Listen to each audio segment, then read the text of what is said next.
علامہ ابن حجر مکی رحمۃ اللہ تعالی علیہ فرماتے ہیں کہ واقعہ کربلا کے بعد جب یزیدی حضرت امام حسین رضی اللہ تعالی عنہ کا سر مبارک نیزے پر بلند کیے ہوئے شام کی طرف جا رہے تھے نا، تو راستے میں اسی راستے میں ایک عیسائی کا، راہب کا، نصرانی کا گرجا آتا تھا۔ جب باہر اس نے شور سنا تو نکلا باہر اور لوگوں سے پوچھا کہ یہ کیا ماجرا ہے۔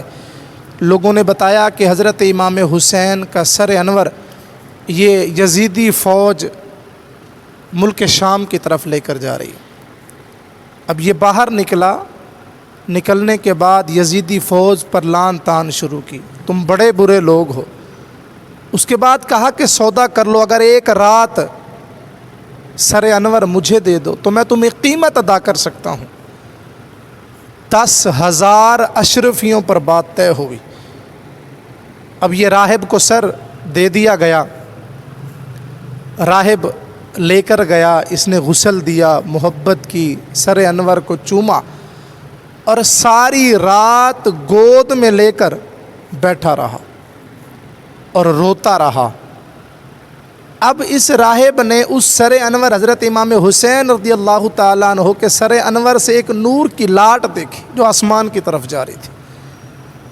اب اس نے یہ سارا دل بیچ دیا۔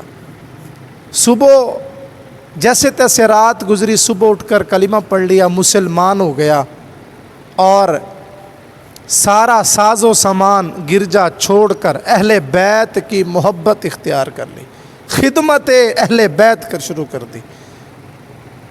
اب یہ جو یزیدی تھے، انہوں نے جب واپس آ کر یہ پیسے بانٹنا شروع کیے نا، جب تھیلیوں کے منہ کھولے تو اس میں سے جو درہم و دینار تھے، جو خیموں سے لوٹا گیا پیسہ تھا، جو اس اہل بیت اطہار سے محبت کرنے والے راہب سے جو 10,000 اشرفیاں لی تھیں، یہ ساری ٹھکریاں بن چکی تھیں۔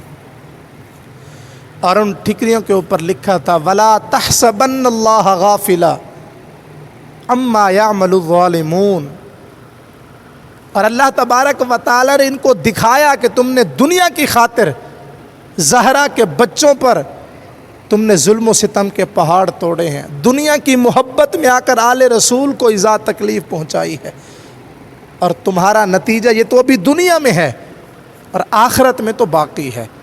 اور یہاں اہل بیت اطہار سے محبت کرنے والے، اہل بیت اطہار رضی اللہ تعالیٰ عنہ سے عشق کرنے والے، سر مبارک کی تعظیم کرنے والے کو اللہ تبارک و تعالیٰ نے دولت ایمان سے نواز دیا۔